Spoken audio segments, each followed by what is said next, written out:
you've got a problem here.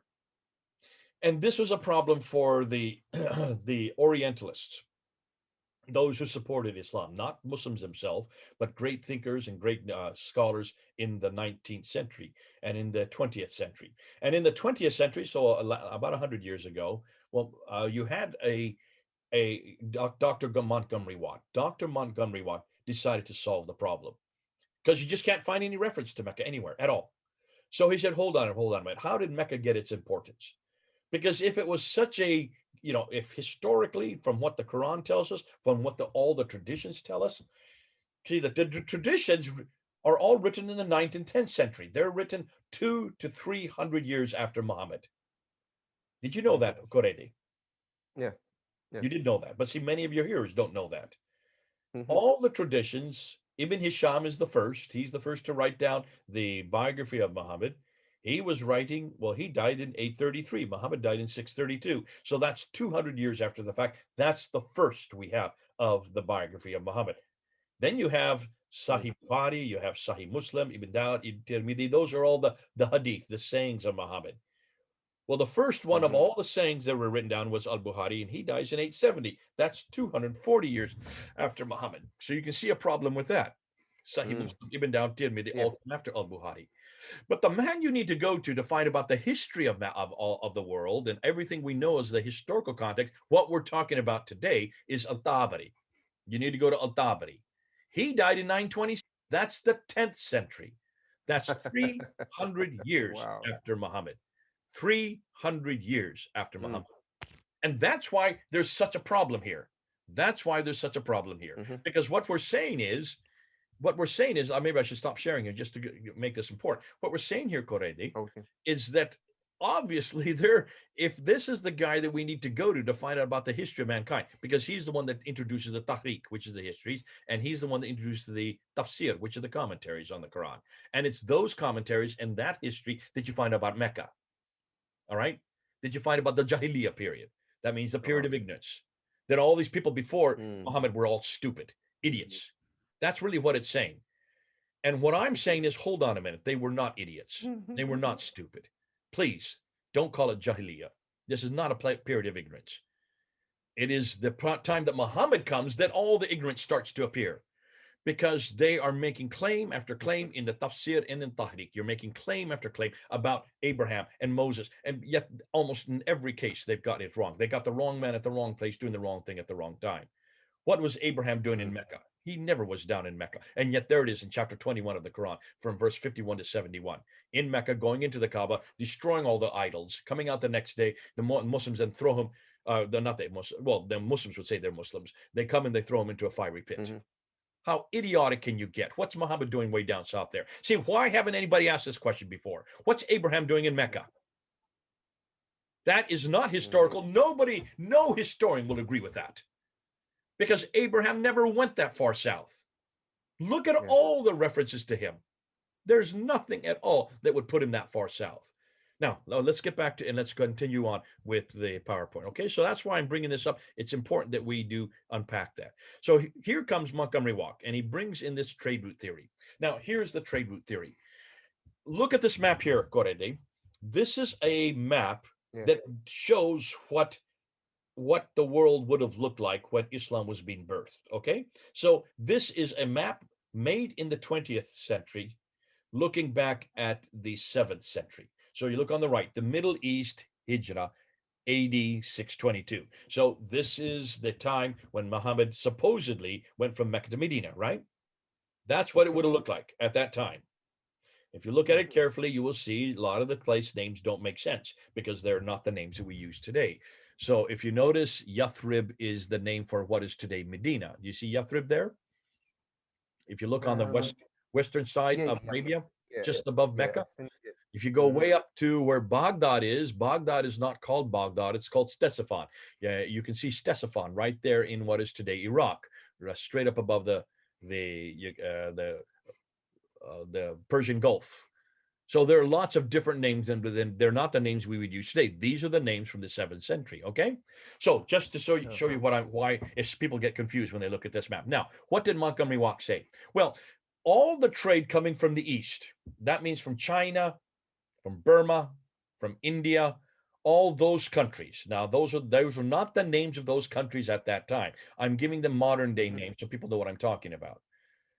Yasser Qadi got all upset with me for saying that Cairo was the name of the city in the 7th century, and that Baghdad was the name of the city in the 7th century. I never said Baghdad was the name of the city in the 7th century. Yeah. I'm using the name Baghdad so people know who I'm talking about. Because if I used Ctesiphon, no one knew what I was referring to. If I'd said Fustat, they would not even know what I was talking about. So you have to use modern day names, okay? So people know what we're talking about. Yeah. So all those countries way over in what is today China, what is today India, when they brought the trade over to the west, they were going to the Mediterranean. They could not go up north because of those mountains here where my cursor is. I don't know if you can see my cursor. See the mountains up here? That's the Hindu Kush. Those are the Himalayas. So that stopped them from going that route. They had to come to the west coast of India, which is here, and they had to take their goods across from the west coast of India, where you see that black arrow, and they had to go up through the Persian Gulf, where you see that other black arrow, and from there they would take it across land over to the Mediterranean. So that's the route. That's the route that everybody knew what the trade went. Now that's not disputable. No one disputes that. Okay? If you look at all the historical material from the second, third, fourth, fifth, sixth, seventh, up until the 7th century, that is the route of the trade. Well, not 7th century, let's say up to the 5th century. Because in the 5th century, then, you had two large kingdoms. You had the Sassanians, who are the Persians, which would be Iran and Iraq today. That's the Persian kingdom. They were Zoroastrians, the religion. And you had the Byzantines over here, which is in Turkey and further west, but that would be the Byzantine Christian kingdom. So they had the Byzantines and the Sassanians started battling each other back and forth, boom, boom, boom, boom, boom. And because of all those battles from the 5th and 6th century, that shut down the trade going through the Persian Gulf because it was too dangerous to bring it across land from overland at that time period. See where Basra is. You can see where Basra is right there. That's the head of the Persian Gulf. They could not bring it through Basra, through Ctesiphon, and on over to the Mediterranean world. So they had to redirect their trade. So Montgomery Watt says this is what happened. Since they could not go that route anymore, they had to then come this route across the Arabian Sea over to Aden. See Aden down there, which is today still there in Yemen. And they would take all their goods off their ships there at Aden, and then they would go across land 1,250 miles straight up the western coast, or the western plateau, not the coast, but the western plateau, all the way up to Gaza in the north and to the Mediterranean. So that was what Montgomery Watt says was the trade route theory. That's why Mecca then became important. Why? Because Mecca is right there on that trade route. Now, Dr. Patricia Krona looked at this. Dr. Patricia Krona in 1987 wrote a book about this called Meccan Trade and the Rise of Islam. Now, Dr. Patricia Krona is rather unique. Not only is she from Denmark, but she is a scholar of high repute. She's no longer living. She died in 2015, but she could read and write 15 languages, all archaic languages. She was head of department at Oxford University when she wrote her book, head of department in on Middle East studies. She could read and write in 15 archaic languages. Many of those languages no longer exist today. So she decided, she looked at this, she said, there's a problem here. Here's the problem. Let's look more closely at Arabia, okay? So the goods are coming from Aden down here. They're going up to Taif there, right? There's Taif, which still exists today. And then from Taif, they go down to Mecca here, and then come back up to Yathrib up there. Now, hold on a minute, she said. Taif is on the western plateau. So is Najran, Sana, Taif. Yathrib is on the western plateau. You can see the plateau there, all the mountains there. Khaybar, Taima, and all are on the western plateau. But Mecca is not there. Mecca is off the plateau. It's down 1,000 meters. Yeah. Why would they come to Taif, then make a jog down to Mecca, and then go back up 1,000 meters to get up to Yathrib, when Mecca had no water, Mecca had no grass, Mecca had no vegetation to feed the camels? Why would they do that jog? That didn't make sense before they then went on up to Gaza in the north. Just by looking at the map, she says there's a problem here. Why had no one noticed this before? More than that, take a look at this map again. If they're coming across here down to Aden and taking off all their goods there at Aden, does that not also pose a problem? Can you see another problem with that? Now, my 10-year-old son saw it right away when I asked him this question. What's wrong with that theory of going right up the Western Plateau? Koredi, can you see a problem? Yeah, I'm actually looking at it that why would they have to go down there? I mean, it's like you're going off the road completely. Well, they have no other choice because they can't go the other direction because there's wars going on. So that's understandable. But what are they doing if they're leaving the western coast of India?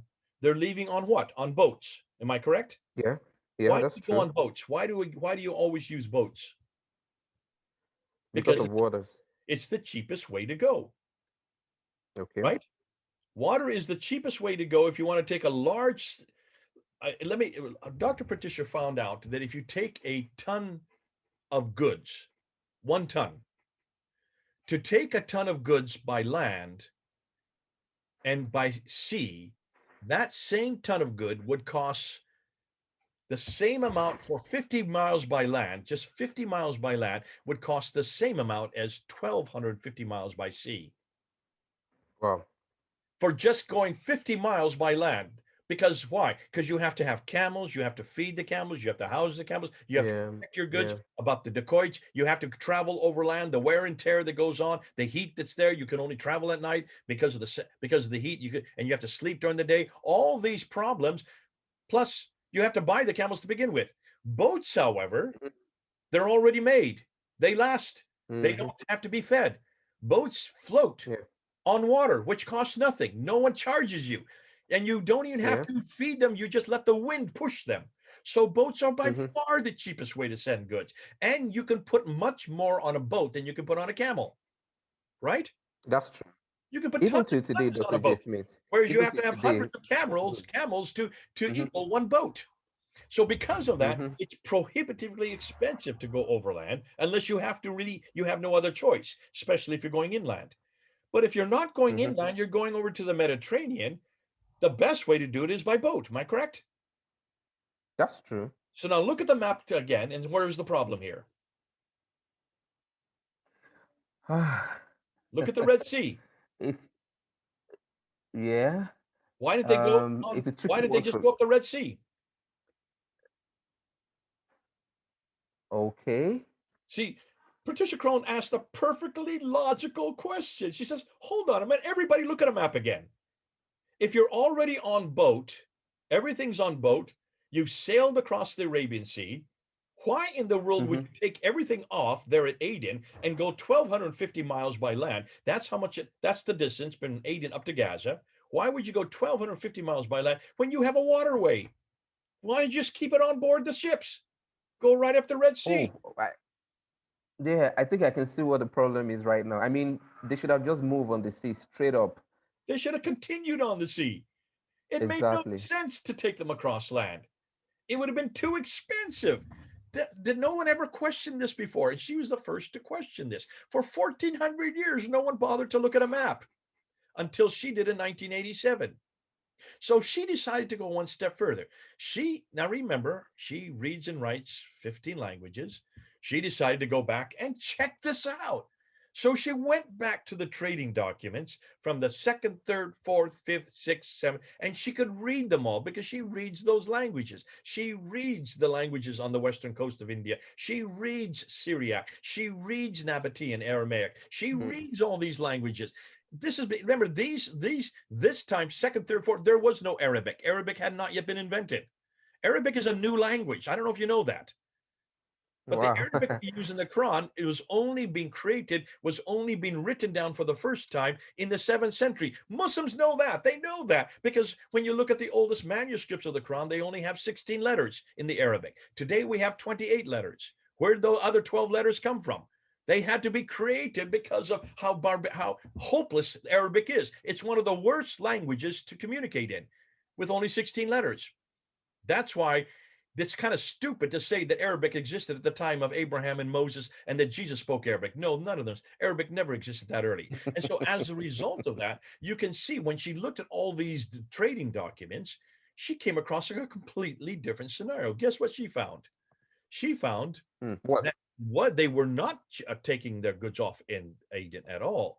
What was happening, they were coming this direction. That is true. They were coming across the Arabian Sea. They couldn't go up the Persian Gulf because of all the battles that were going on up there. It shut down the Persian Gulf. They came to here, but they never stopped. They may have stopped at Aden to get provisions.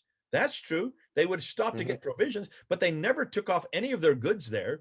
They never did. They went straight up through here, right up through the Red Sea. And the city that was in charge of all that was this city that I just circled, Agilis. The name of Agilis, which was the capital of that time of Eritrea today. What is Eritrea today? The capital back then in the 7th century was known as Agilis. And it was the Eritreans that controlled the trade. Their names are all through the trading documents. There are no Arab names on any of these documents. Wow. Let me repeat that. She couldn't find any Arab references on any of these documents except for the people in Aden. But that was just because they stopped there. It was a stopping place to get your provisions before you went up, then up through the Red Sea. All the trade was maritime. It was always maritime from the 2nd, 3rd, 4th, 5th, 6th, up until the 7th century. And there is no Arab names for a very good reason. If you look at the western coast of Arabia, there are very few ports.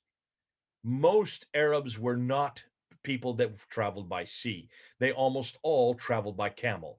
They were desert nomadic people. They were nomadic, and that's why all these hamlets along the Western Plateau are over 100 to 200 miles away from the sea. They're nowhere near the sea. They weren't interested in the sea. They were not boat people. They were camel herders. We know this. This is nothing new that I'm telling you. No wonder that, and in one fell swoop, Dr. Patricia Corona in 1987 destroyed the trade route theory, proving that Mecca had nothing to do with trade, that there was no trade whatsoever. Now, hold on a minute. This is going to put a wrench into every Muslim listening to me, because every Muslim knows that the only reason Mecca was important was because it was in charge of all the trade north, south, east, or west.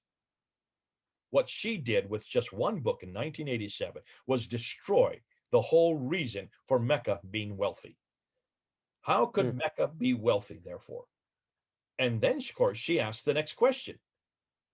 It's not even on any map. No wonder it's not on any map, because no one had heard of it yet. There's nothing about Mecca at all to talk of.